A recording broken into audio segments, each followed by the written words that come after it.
Soy Judith Gallardo, graduada en Lingüística General. Desde el año 2018 imparto talleres de hábito lector y promoción a la lectura en centros culturales, bibliotecas, escuelas. Y en el diciembre del 2021 abrí una librería Genios Lectores en Burriana, especializada en literatura infantil y juvenil. Además de vender libros, realizamos diferentes actividades para potenciar el amor a la lectura. Presentaciones de libros, cuentacuentos, talleres.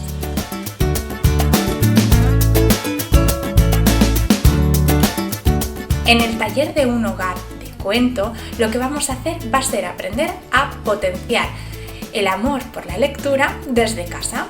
Todos y todas sabemos que la lectura tiene múltiples beneficios, entre los que destaca que fomenta la imaginación, la creatividad, el espíritu crítico, pero muchas veces nos encontramos con la inexperiencia, ¿no? No sabemos qué hacer para que nuestro peque se aferre a los libros, tenga ese hábito lector.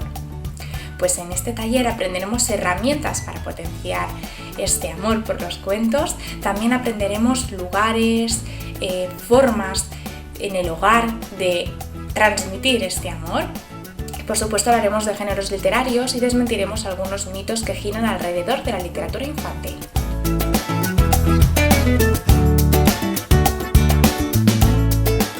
En el taller de estimulación a la lectoescritura aprenderemos a acompañar a nuestros peques en el proceso de adquisición de la lectoescritura.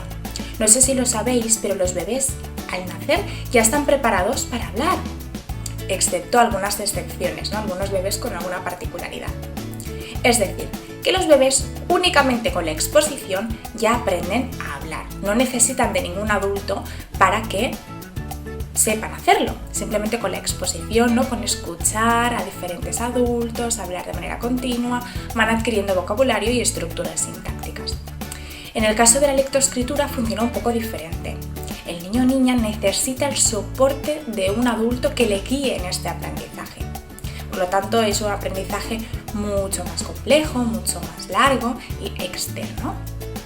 En este taller aprenderéis un poquito cómo es el proceso de aprendizaje para que podáis ayudar a vuestros peques en casa.